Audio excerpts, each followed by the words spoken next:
Awaji-Inombek Abiante. I represent Andoni, Opobo, Nkoro Federal Constituency, Rivers State. It's a very simple thing. We are a resource-endowed country, but I think we always remain blinded with the issues of oil and gas only, because probably that might be the easiest for us. You drill the well and the money keep coming and you don't even bother about any other thing that you have. And in the process, we have failed to develop several other areas that would have guaranteed that there will be expansion of the economic space, that would have guaranteed that there will be job opportunities for our people, and even enhanced living standards for everyone involved. And we had played that for a very, very long time. And we have gotten to a point where the easiest phrase from any government is that we will diversify the economy. We will diversify the economy because it's getting choky. How do you diversify the economy? Nobody has been able to tell us. So what I just did is to take one of the areas that I know we are endowed and say, look, this is possible. That's all I just did today. And if you look at the endowment relative to the sector that we talked about, it is very shameful that with 853 kilometers of coastline that borders the Atlantic Ocean, the ocean, and with inland water bodies, River Niger, River Benue, several rivers, from the Lake Chad up to Arugungu in Kebbi State, River Taraba.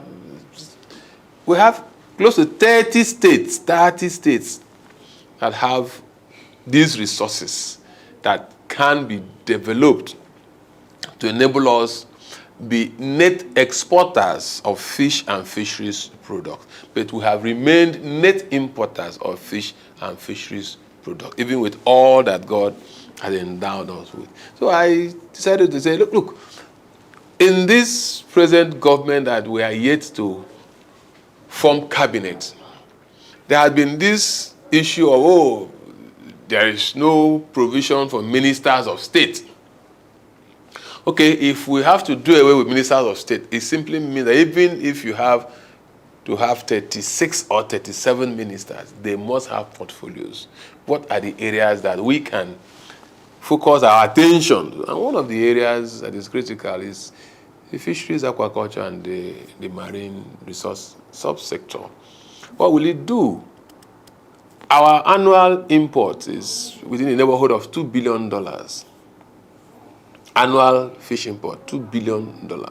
And $2 billion by today's standard, there is no government rate, and every rate has been harmonized. It's about 800 naira, they say.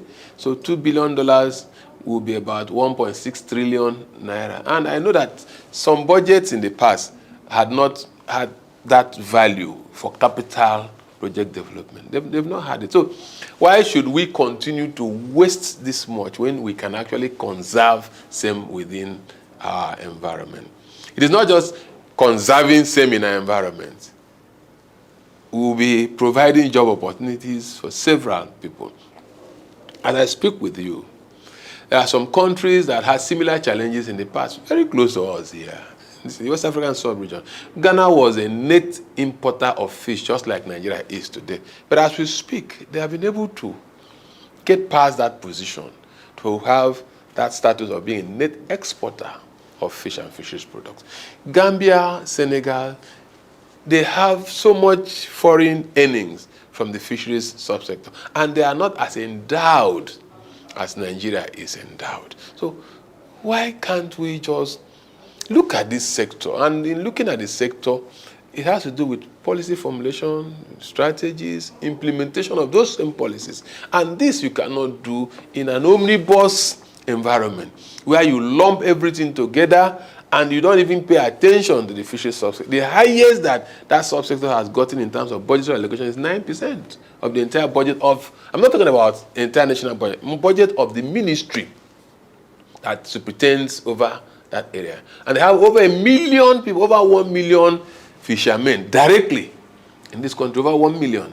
I'm not talking about fishermen in the coastal environment. If you get to the Lake Chad, you have fishermen. You go to Lokoja, you have fishermen. Go to Nkarefe here, you have fishermen. If you develop the sector, they too will benefit. I'm not being selfish. I'm talking about those in the brackish water environment. I'm talking about those along the coastline. I say, general fishermen all over this country. That you have that sense of engagement. That you have policies that will protect them, policies that would help to expand. This is not the first time that we're having similar situations. Before now, Nigeria did not have much need to look at anything called digital economy. But we have had a ministry of digital economy. Why? Because it's an aspect, it's a sector, it's a segment that Nigeria, okay, we have to focus our attention here, we have to develop it to the point that it will become a lot more meaningful to us. They created a separate ministry for digital economy. Even between information and communication, it used to be one ministry only, Ministry of Information. But today, because the issues of communication have been so distinct from the regular information, they have created Ministry of Information. There is another Ministry of Communication. You have Ministry of Trade, Ministry of Commerce, because they feel that it is important to have this engagement. We used to have Ministry of Energy. That had long changed. You now have Ministry of Petroleum Resources. You have Ministry of Solid Minerals. You even have Ministry of Mines and Steel. So what are the differences? When you want to focus on a given part, to develop it to the point that it becomes beneficial to you, I think the first step is to have a defined administrative structure that will grant impetus, that would enable people to actually come in and explore. It's not strange. What we are talking about, what we are asking for, is not strange. Several countries that have developed in this area have distinct establishments, distinct ministries for fisheries, in some cases, distinct ministries for fisheries and aquaculture, so in some other cases, Ministry of Fisheries and Ocean Resources. They are bound in the world. If you go to China, you go to Japan, you go to Norway, even the US, their marine resource is very enormous. And this is an area that has a global interest, global traffic, global value of $200 billion annually. That is the global worth of that industry, about $200 billion annually. And with all this resource, if Nigeria is able to develop herself and take a chunk of that economy, 5% of it will be giving us $10 billion annually. That will be what we're playing around with. If we're able to grow to 10%, that is going to be about $20 billion annually. What is the contribution of even the oil and gas sector that is causing so much problems for us, that is polluting our environment? Look at the other day, they had to destroy a vessel carrying, because nobody has that consciousness to preserve the marine resource. They just have water. The only thing we know is oil. The damage to that marine environment occasioned by the destruction of that vessel cannot be quantified.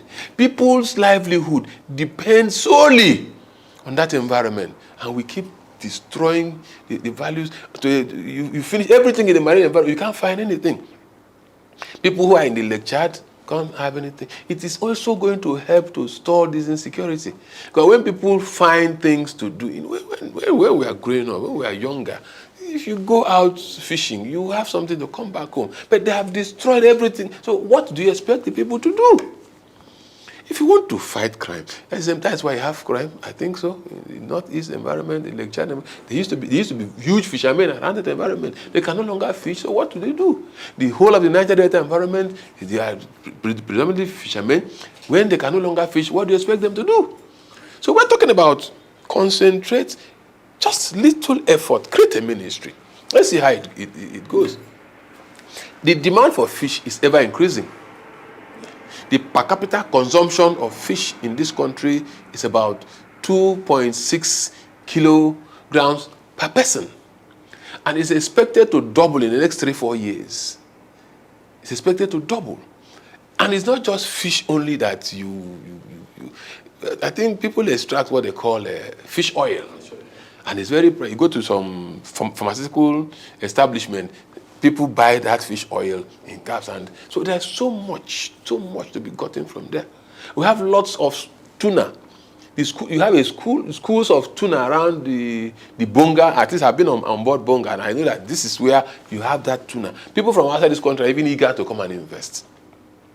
There are facilities that would have aided that small industry, but they are rotting away. In Nigerian Institute of Oceanography and Marine Research, they have a cannery.